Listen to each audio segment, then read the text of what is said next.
ونصلي على رسوله الكريم أما بعد فأعوذ بالله من الشيطان الرجيم بسم الله الرحمن الرحيم ورفعنا لك ذكرك صدق الله العظيم فإن من جودك الدنيا وذرتها ومن علومك علم اللوح والقلم مولاي صل وسلم دائما أبدا على حبيبك خير الخلق كلهم يا من يشفع عند حضرة طه اشفع لنا يا أوجه الشفعاء نظرت إلى بلاد الله جمعا كخردلة على حكم اتصالي استغفر الله العظيم الذي لا إله إلا هو الحي القيوم وأتوب إليه استغفر الله العظيم الذي لا إله إلا هو الحي القيوم وأتوب إليه استغفر الله العظيم الذي لا إله إلا هو الحي القيوم وأتوب إليه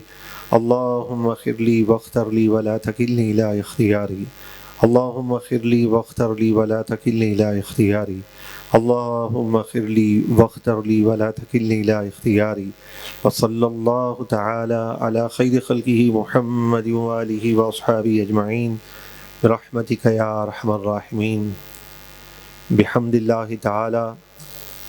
آج ہم حضور غوث پاک رضی اللہ تعالیٰ عنہ کے لاڈلے شہزادے سخی عبد الوہاب شاہ جیلانی رضی اللہ تعالیٰ عنہ کے مبارک شہر میں جمع ہیں، اور لفاظی کے طور پر نہیں، حقیقت کے دائرے میں میری اور آپ کی، ہم سب کی خوش بختی ہے کہ میرا ایک عقیدت کا اور محبت کا تعلق ہے۔ وہ مقدس ہستی ہمارے درمیان جلوہ فرما ہے۔ میری مراد ہر دل عزیز شخصیت شیخ الحدیث و تفسیر صوفی محمد رضا عباسی دامت برکاتہم العالیہ۔ یہ ایک تربیتی کنونشن ہے، اور یہ خطاب یا جلسہ نہیں ہے، اس لیے چند معروضات میں آپ سے عرض کرنا چاہتا ہوں۔ آج کل ویسے بھی میں صبح ہمارے نور حمزہ میں جو دورہ حدیث کے طلبہ ہیں، آج بھی صبح اور کل بھی صبح میں انہیں یہی عرض کر رہا تھا کہ آپ یہ کوشش کیا کریں کہ کس موقع پر کتنا بولنا ہے، کس انداز سے بولنا ہے۔ اور جب امیر المجاہدین رحمۃ اللہ تعالی علیہ سے میں مل کر آتا تھا لاہور، جب میری واپسی ہوتی تھی تو اس دوران مجھے شدت سے احساس ہوتا تھا، یعنی یہ احساس میرا جلسے کے لیے بیدار نہیں ہوا، ان لمحات میں جو احساس ہوتا تھا وہ عرض کر رہا ہوں۔ وہ واپسی میں مجھے شدت سے احساس ہوتا تھا کہ بہت ساری کمی کوتاہی غلطیاں ہیں تمہارے اندر، اور پھر جب میں لاہور سے واپس آتا تھا اور طلبہ کے سامنے ہوتا تو میں اس کا اظہار بھی کرتا تھا۔ تو آج بھی میں اپنے آپ کو ویسا ہی سمجھتا ہوں، پھر بھی میں اپنے طلبہ سے یہ عرض کرتا ہوں، انہیں یہ کہتا ہوں کہ ہمیں یہ دیکھنا چاہیے کہ کس موقع پر کیا کہنا ہے اور کتنا کہنا ہے۔ اس چیز کا خیال ہر کارکن کو بھی ہونا چاہیے، اور ہر ذمہ دار اور عہدے دار کو بھی اس چیز کا خیال رکھنا چاہیے۔ انسان کے الفاظ ہوتے ہیں، اس کا لہجہ ہوتا ہے۔ ایسا نہ ہو کہ ہمارے الفاظ، ہمارے لہجہ، ہمارا کردار کسی کو اس مشن سے دور کر دے۔ دور ہونے والے کا اپنا نقصان ہے۔ دنیا میں آپ نے کسی کاروباری شخص کو نہیں دیکھا ہوگا جو آپ کو ملا ہو اور اس نے آپ کو یہ کہا ہو کہ بھائی ہمارا تو دل ٹوٹ گیا، کیا ہوا؟ جہاں دیکھو وہاں دھوکہ ہی دھوکہ ہے، اب میں نے دنیا کا کوئی کام نہیں کرنا۔ دنیا کے کام میں اگر آپ کو کوئی ایک شخص بھی ملا ہو تو آپ ذرا میری ملاقات کروا دیجئے۔ آپ خود چیلنج ہے آپ کو، دنیا نے جتنے دھکے دیے ہوں دنیا نے جتنے زخم دیے ہوں، دنیا نے جتنی اذیتیں دی ہوں، دنیا نے جتنا ذلیل و خوار کیا ہو، دنیا نے جتنے آنسو رلائے ہوں، کوئی ایک فرد آپ بتائیے جو دنیا سے روٹ کر ایک طرف بیٹھ گیا ہو۔ لیکن ہاں، جہاں دین کی بات آتی ہے، جہاں تخت کی بات آتی ہے، رسول اللہ کا کلمہ پڑھنے والا ان کے نام پہ کہتا ہے میری جان قربان ہو، وہاں شاید آپ کو ایسی بہت سی مثالیں ملیں گی کہ جہاں دو باتیں ہوئیں جا کر وہ سائیڈ میں بیٹھ گیا۔ بتائیے ہماری زندگی کا معیار کتنا پست ہے، کتنا پست معیار ہے کہ دنیا نے تو بڑے زخم دیے، کبھی دنیا سے روٹ کر نہیں بیٹھے۔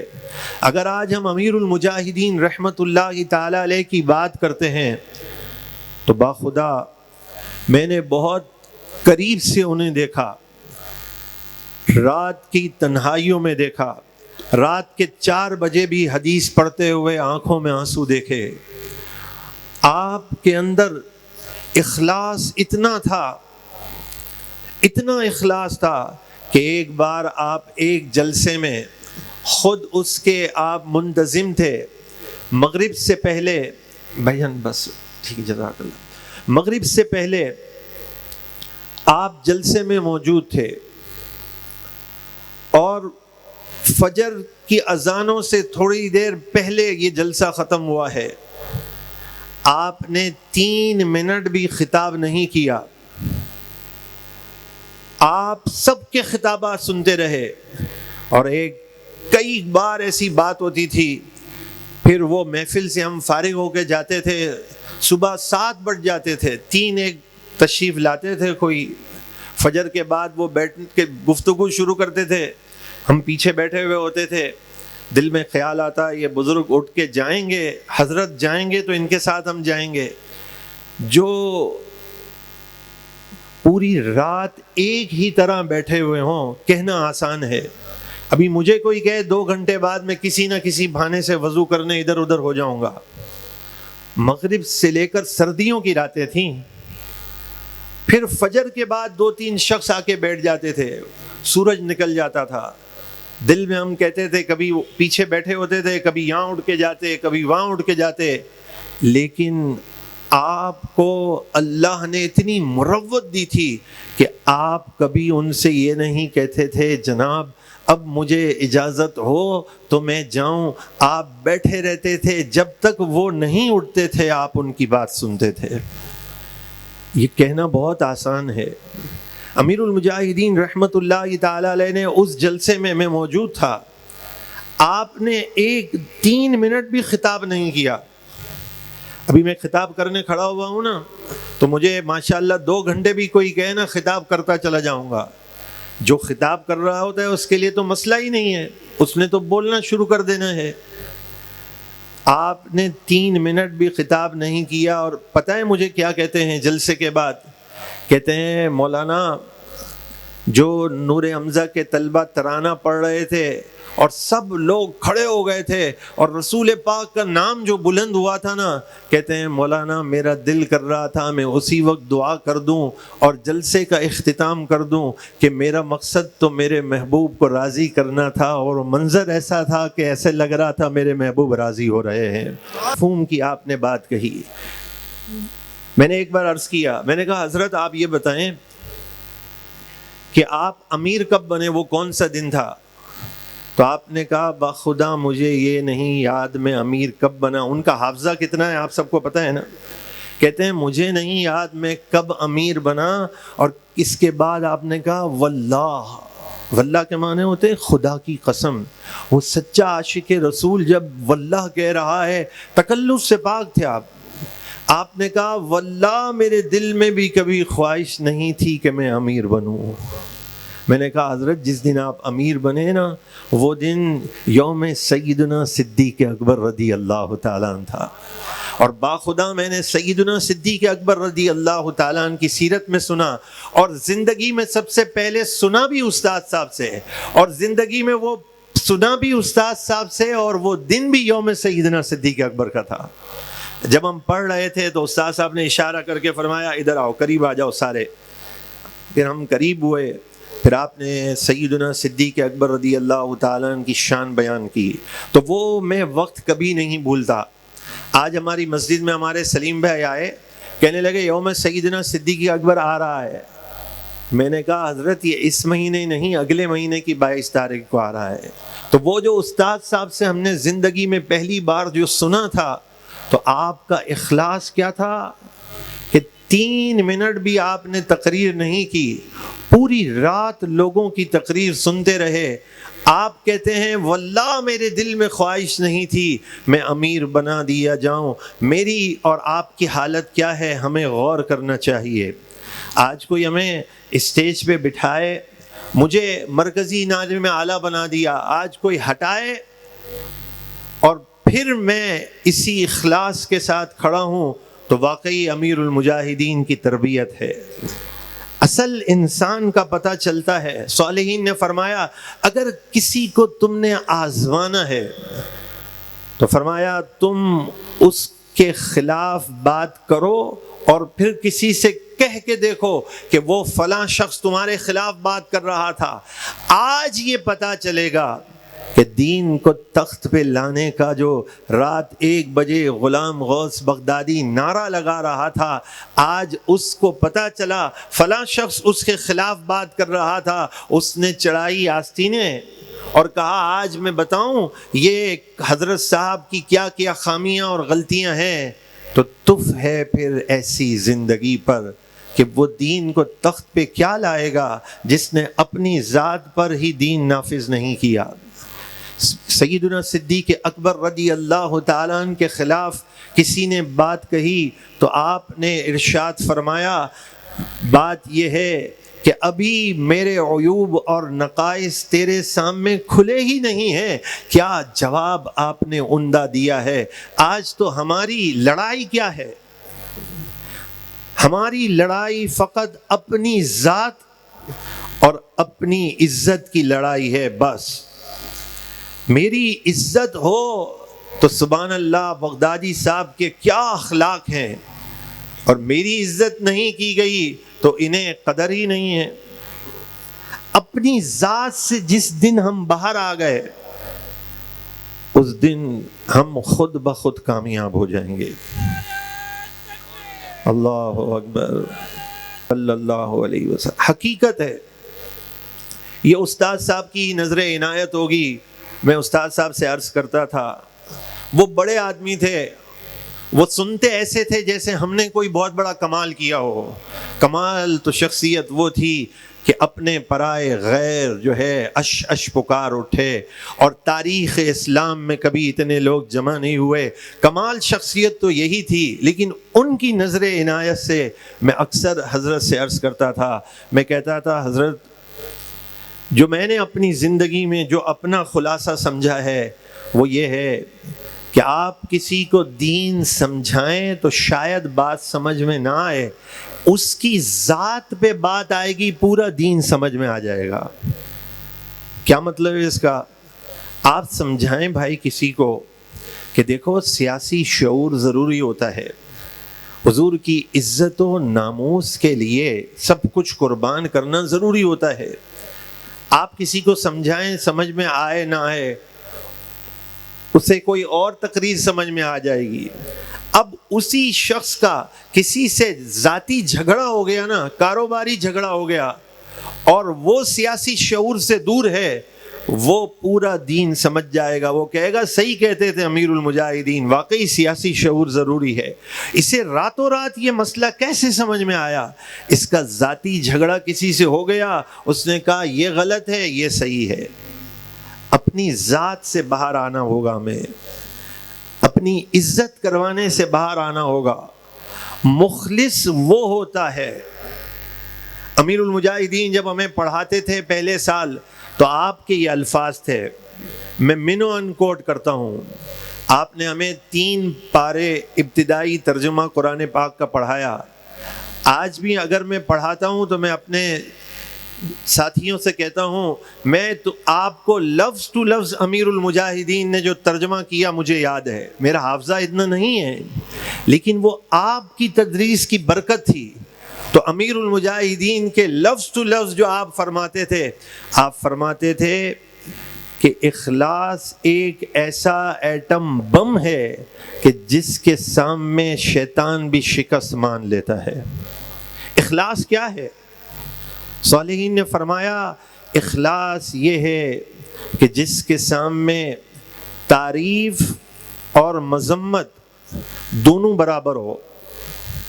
کیا مطلب یہ ہے کہ ہم کہیں سبحان اللہ، جناب ربانی صاحب آپ کو بہت مبارک ہو، ماشاءاللہ، عبدالغلام قادر صاحب آپ کو بہت مبارک ہو، سارے نام پکار کر، یوسیوں کے نام پکار کر دونوں ہاتھ سے سب کو سلام کروں، یہ تعریف ہو گئی۔ اور خدا نہ خواستہ کنونشن کے بعد میں کہوں کہ بھائی آپ نے یہ غلطی ہو گئی، فلاں کام غلط ہو گیا، اور میں زوردار طریقے سے ڈانٹ دوں، تو جو مخلص ہوگا نا اس کے نزدیک تعریف سے بھی وہ خوش نہیں ہوگا اور مذمت سے بھی ناراض نہیں ہوگا، وہ کہے گا جو بیانیہ امیر المجاہدین نے دیا ہے، امیر المجاہدین بیانیہ دے کر گئے ہیں، یہ عمران خان دیگر لوگوں کے بیانیے روز بدل جاتے ہیں، لیکن امیر المجاہدین وہ چمکتا ہوا بیانیہ دے کر گئے ہیں جو تا صبح قیامت ہمارے لیے کام آئے گا۔ وہ بیانیہ کیا ہے؟ ہمارا بیانیہ وہ ہے جو امیر المجاہدین دے کر گئے۔ اور وہ بیانیہ کیا تھا؟ جب آپ کو گھسیٹا جا رہا تھا تو آپ نے یہ بیانیہ دیا تھا اور کہا تھا جن لوگوں کے لیے میں گھسیٹا جا رہا ہوں وہ آقا تو مجھے دیکھ رہے ہیں۔ اللہ اکبر، یہ بیانیہ امیر المجاہدین دے کر گئے ہیں۔ اگر کوئی شخص امیر المجاہدین سے محبت کرتا ہے، ان سے عقیدت رکھتا ہے، کہتا ہے میرے بابا جی میرے ہیں، بروز حشر میں ان کے ساتھ اٹھنا چاہتا ہوں، تو وہ چمکتا ہوا بیانیہ دے کر گئے ہیں۔ کسی کو دکھانے کی ضرورت نہیں ہے، کوئی عہدے سے اتار دے ہمیں محسوس نہیں کرنا، کوئی عہدہ دے دے ہمیں خوش نہیں ہونا۔ بیانیہ وہ یہ دے کر گئے ہیں کہ میرے آقا دیکھ رہے ہیں، میں نے کام ہر صورت میں کرنا ہے۔ یہ امیر المجاہدین نے بیانیہ دیا ہے۔ اس بیانیے سے بڑھ کر کسی کے پاس بیانیہ ہے تو وہ لے کر آؤ، اور اسی بیانیے کی برکت ہے۔ میں نے کچھ تیز جوش میں کہنے کے بعد فوراً اپنا لہجہ دیکھ لیے، بدل لیا ہے، اس لیے میں سوچ سمجھ کے کہہ رہا ہوں۔ اس بیانیے کی برکت ہے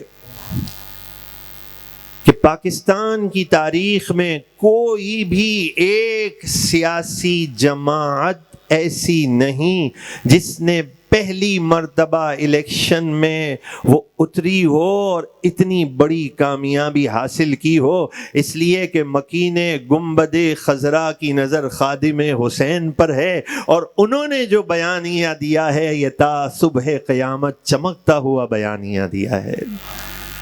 یہ بیانیہ ہے ہمارا۔ اگر اس بیانیے کو آپ سینے سے لگا لیجئے، بخدا کبھی ہم ناکام نہیں ہو سکتے۔ تقریر الفاظ کی روانی میں تو یہ بیانیہ انداز میں تو بہت آسان ہے، جب انسان پہ پڑتی ہے نا اپنی ذات پر، اس وقت پوچھا جائے کہ مولانا صاحب، حضرت صاحب، یہ بیانیہ اب آپ کو یاد ہے یا نہیں؟ کون سا بیانیہ؟ جن مالکوں کا میں کام کر رہا ہوں وہ مالک مجھے دیکھ رہے ہیں۔ کیا میرا تو ایمان ہے، صوفی صاحب جیسے بزرگ یا دوسرے بیٹھے ہوں، واللہ میرا ایمان ہے ان کو چھوڑ کر کہ یہاں کئی ایسے لوگ بیٹھے ہوئے ہیں جو مجھ سے افضل ہیں، اور میں اللہ کو گواہ بنا کے کہتا ہوں میرے دل کی یہ کیفیت ہے، یہ مجھ سے افضل ہیں۔ بھائی میں تو خود جیل میں دیکھ کر آیا ہوں نا، ایسے لوگ کہ جن کی گفتگو سن کر میں شرمندہ ہو جاتا تھا۔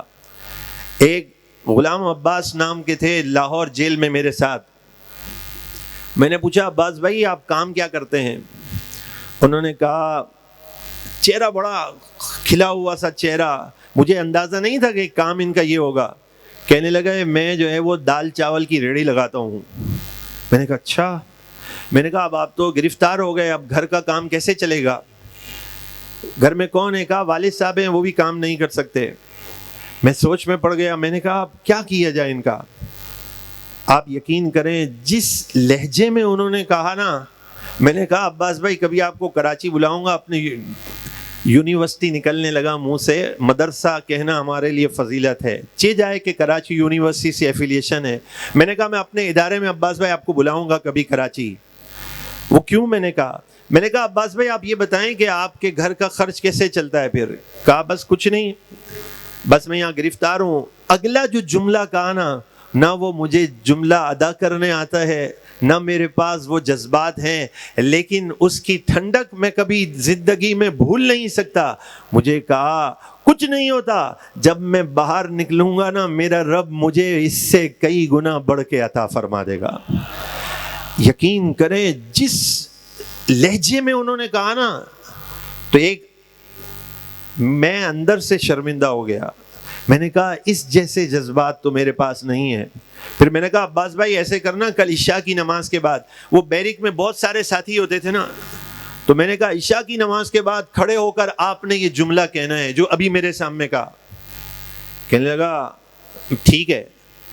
یقین کریں پھر میں نے سوچا دوسرا دن عشاء آنے سے پہلے میں نے کہا یہاں کچھ معزز لوگ بھی ہیں جیل میں, اور کچھ ظاہر سی بات ہے معزز لوگ ہیں, ان کے ذہن میں یہ آئے گا کہ یہ دیکھو غلام غوث بغدادی کو جیل میں بھی دیکھو یہ کون سے کام کر رہا ہے, وہ ہمیں طنز کے طور پر اس کو کھڑا کر رہا ہے. واللہ میری یہ نیت نہیں تھی. فوراً کلک کیا. میں نے کہا یہ جذباتی آدمی ہے, یہ جملے کے ساتھ 3-4 جملے اور کہہ دے گا نا. وہ جذباتی تھا بالکل.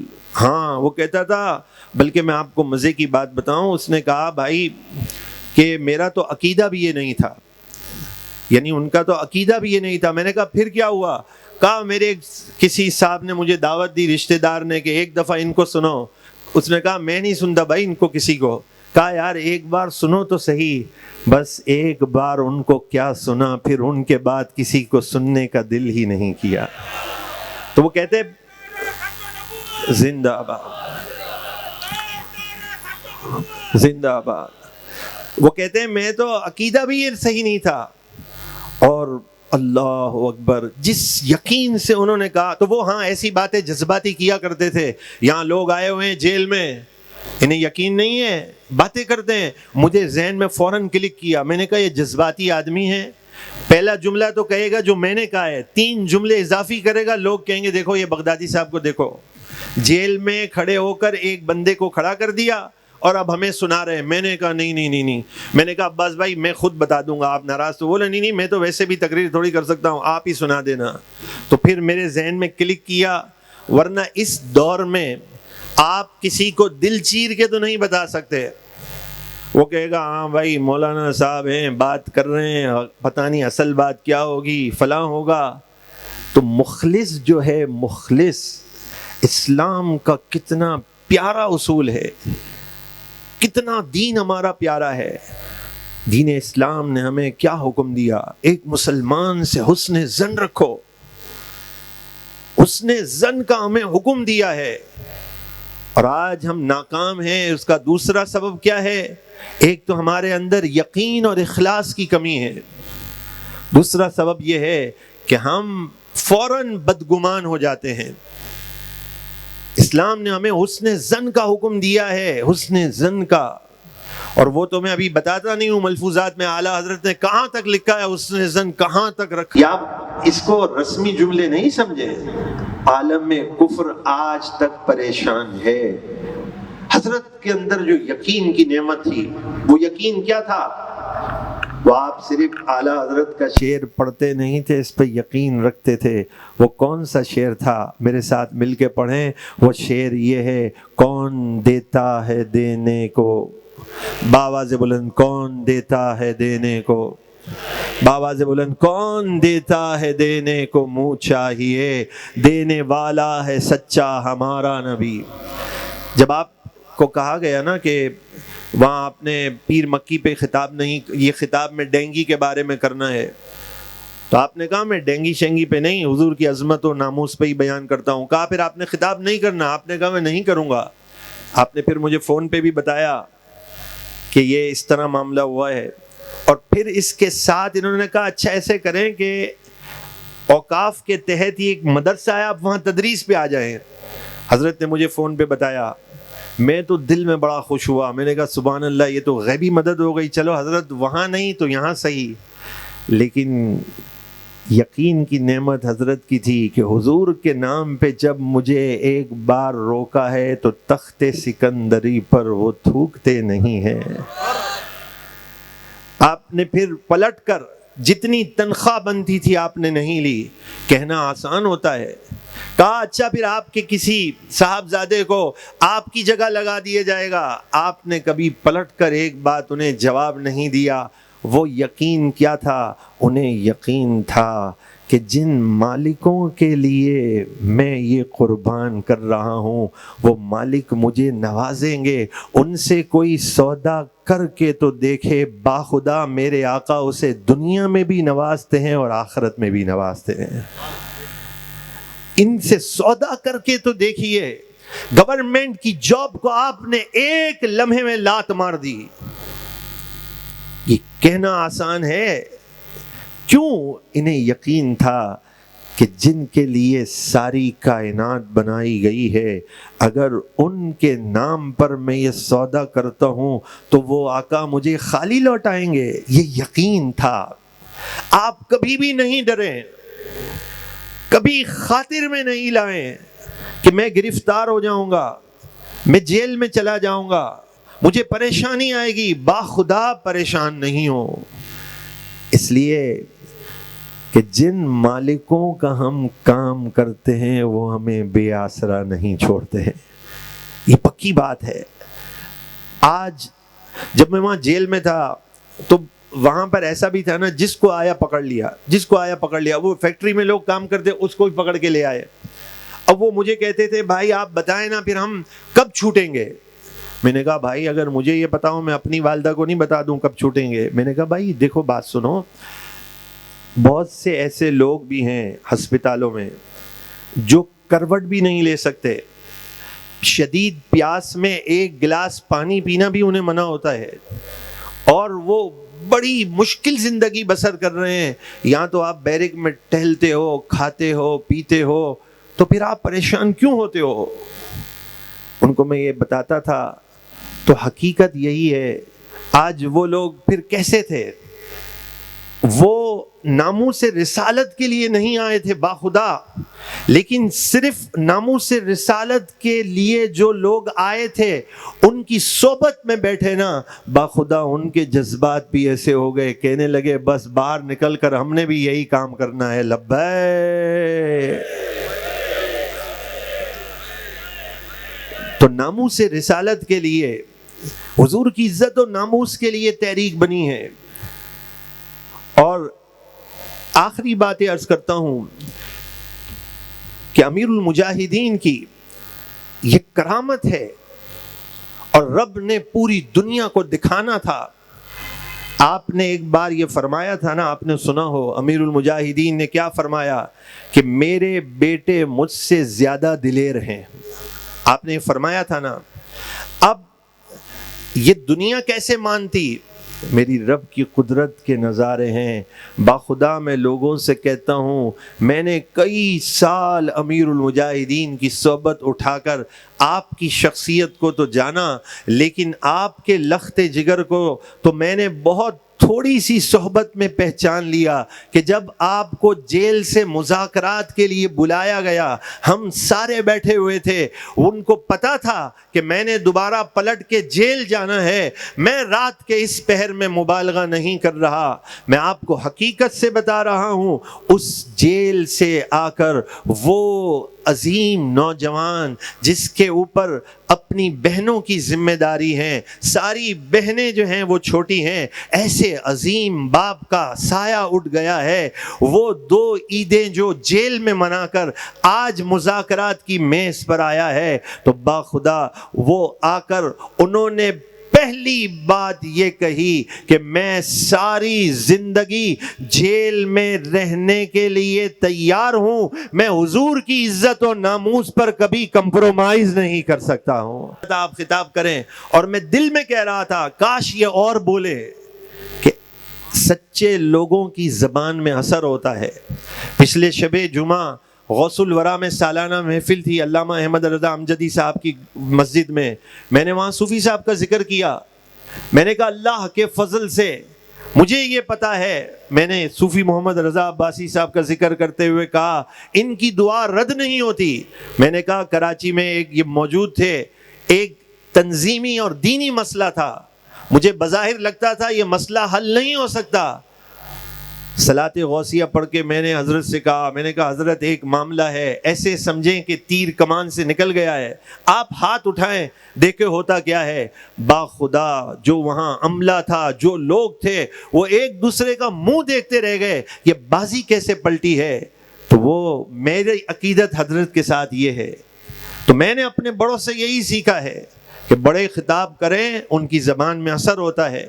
تو وہ انجینئر صاحب آئے، میں نے کہا مجھے بڑا ضروری کام ہے، تو باتوں میں انہوں نے بتایا، انہوں نے کہا اس وقت جو ملک کے حالات ہیں وہ یہ ہے، ہر شخص پریشان ہے، سب کو معلوم ہے کہ عمران خان نے بھی چوریاں کی ہیں، پہلے جو حکمران ہیں وہ بھی چور ہیں، جو دین کا لبادہ اوڑے ہوئے ہیں وہ بھی ہمیشہ ان سے جو ہے وہ مراتب وصول کرتے رہے، سب میں شعور آ گیا ہے۔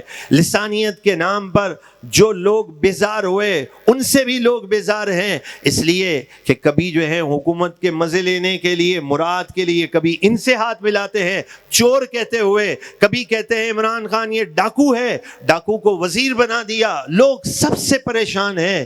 کہنے لگے لوگ اتنے پریشان ہیں کہ جو ٹیلنٹ ہے، جو سافٹ انجینئرز ہیں، اس قسم کے ٹیلنٹ کے لوگ جو ہیں وہ کہتے ہیں ہم ملک پاکستان سے باہر جانا چاہتے ہیں۔ اللہ اکبر، کاش کہ آپ اور ہم محنت کرنے والے ہوتے، کاش ہم اپنی محنت سے لوگوں میں سیاسی شعور بیدار کر لیتے۔ کہاں چلے ہو اللہ کے بندو، قرآن کو چھوڑ کر تم اغیار کی طرف نظر کر کے ان کے ملک جانے کی باتیں کرتے ہو۔ سنو قرآن کیا کہتا ہے، وَلَوْ أَنَّهُمْ أَقَامُوا التَّوْرَاةَ وَالْإِنْجِيلَ لَأَكَلُوا مِنْ فَوْقِهِمْ وَمِنْ تَحْتِ أَرْجُلِهِمْ۔ قرآن یہ کہتا ہے اگر توریت اور انجیل پر یہ یہود اور نصارہ عمل کر لیتے تو زمین اور آسمان کی برکتیں مل جاتی۔ اگر توریت پر عمل کر کے زمین اور آسمان کی برکتیں مل جاتی تو بتائیے رسول اللہ کے قرآن پر عمل کرتے تو میرا رب کتنی برکتوں کا نزول فرما دیتا۔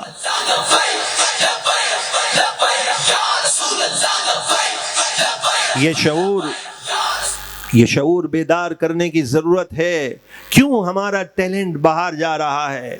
شعور آپ نے اور میں نے لوگوں کو دینا ہے۔ کیا ہم خود اتنے بے شعور ہو جائیں گے کہ ہمیں نظم سمجھانا پڑے گا کہ بھائی آپ کا ضلع ہے، یہ ضلع کے امیر ہیں، یہ جسے مقرر کریں گے بہتری کے لیے کریں گے؟ کیا ابھی یہ ابتدائی اسٹیجز کی تربیت بھی باقی رہے گی تو دین کب تخت پہ آئے گا بھائی؟ خدا کے لیے امیر المجاہدین کے افکار جو آپ کا بیانیہ ہے، مالک دیکھ رہے ہیں، جو آپ کا بیانیہ ہے، ان سے سودا کر کے تو دیکھو میرے آقا دنیا آخرت میں نواز دیں گے۔ جو آپ کا بیانیہ ہے یقین پیدا تو کرو، سب کچھ مل جائے گا۔ جو آپ کا عمل اور بیانیہ ہے اپنے اندر اخلاص تو پیدا کرو۔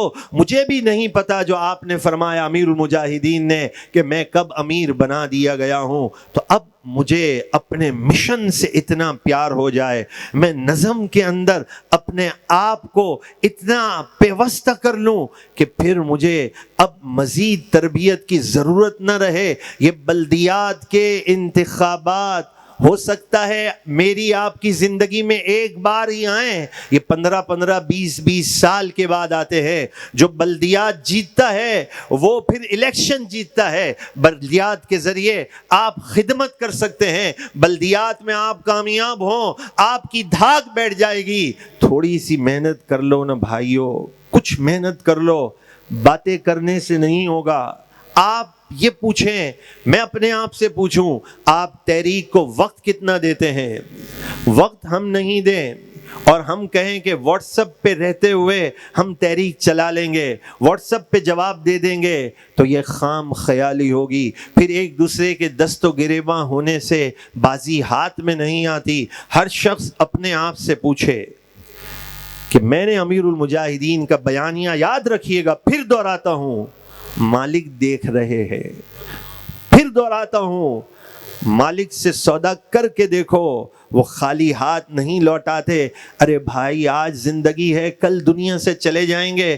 آپ نے 5-10 سال دیکھے ہیں، نہیں ڈریں، جیل میں جانے سے نہیں ڈریں، نوکری کے چھوٹ جانے سے نہیں ڈریں، اس بارگاہ سے سودا کر کے تو دیکھیں جن کے لیے پوری کائنات بنائی گئی ہے۔ اور سخی عبد الوہاب شاہ جیلانی کے انوار یہاں تو برس رہے ہیں، ان کے انوار سے منور ہو کر یہ عزم کر لیجئے کہ اب میں اپنے اندر واقعی تبدیلی لانا چاہتا ہوں۔ وہ تبدیلی یہ ہے، نہ دائیں دیکھوں نہ بائیں دیکھوں، اپنے گریبان میں جھانک کر میں یہ دیکھوں۔ میں نے 2 سوال ان سے پوچھے، ایک کا بھی انہیں جواب نہیں آتا تھا۔ میں نے یہ صوفی صاحب کو بھی ابھی تک نہیں بتایا کہ کون تھا اور وہ کیا کہہ رہا تھا، لیکن مجھے افسوس یہ ہوا کہ ہم باتوں میں ہی اپنا وقت ضائع کر دیں گے۔ ٹائم کتنا دیتے ہیں؟ کچھ بھی نہیں۔ کیا پوزیشن ہے تحریک کی؟ معلوم ہی نہیں۔ اس سے پہلے کیا تھا؟ کچھ نہیں پتا۔ لیکن درد اتنا ہے دل میں کہ پتہ نہیں تحریک کہاں جا رہی ہے۔ بھائی درد ہے تو پھر میں دہراتا ہوں، امیر المجاہدین کا بیانیہ سامنے رکھتے ہوئے آج کی یہ شب 15ویں شب ہے۔ 11ویں شب جیسے حضور غوث پاک رضی اللہ عنہ کی نسبت ہوتی ہے نا، 15ویں نسبت ہوتی ہے سید الشہداء، امیر طیبہ، فاعل الخیرات، کاشف الکربات، اسد اللہ و اسد الرسول، سیدنا حمزہ رضی اللہ تعالیٰ عنہ کی نسبت والی رات ہے۔ وہ جو گورنر مدینہ ہیں، میرے آقا کے کرم سے پوری کائنات میں وہ خیرات بانٹتے ہیں۔ آئیے اس نسبت والی رات میں جب پلٹ کے یہاں سے جا رہے ہوں، سارے ہمارے میل، دکھ، درد، وساوس ختم ہو چکے ہوں، اور کام میں امیر المجاہدین کے نظریے میں اتنا مصروف ہو جائیں، اتنا مصروف ہو جائیں کہ پھر جو ہم یہ لبیک کا نعرہ لگائیں نا کہ لبیک یا رسول اللہ، یا رسول اللہ میں حاضر ہوں، تو میری آنکھیں بھی حاضر ہیں جو شرم و حیا سے جھکی رہیں گی، میری زبان بھی حاضر ہے جو ہمیشہ سچ کہے گی، کسی کی برائی نہیں کرے گی، میرا وجود بھی حاضر ہے، میرا سب کچھ حاضر ہے۔ آئیے کھڑے ہو کر اسی جذبات کے ساتھ لبیک کا نعرہ لگائیے کہ یا رسول اللہ میں حاضر ہوں، لبیک لبیک لبیک یا رسول اللہ، لبیک لبیک یا رسول اللہ، لبیک لبیک لبیک یا رسول اللہ، لبیک لبیک لبیک یا رسول اللہ، لبیک یا رسول اللہ، لبیک لبیک لبیک یا رسول اللہ، لبیک لبیک۔ تاجدار ختم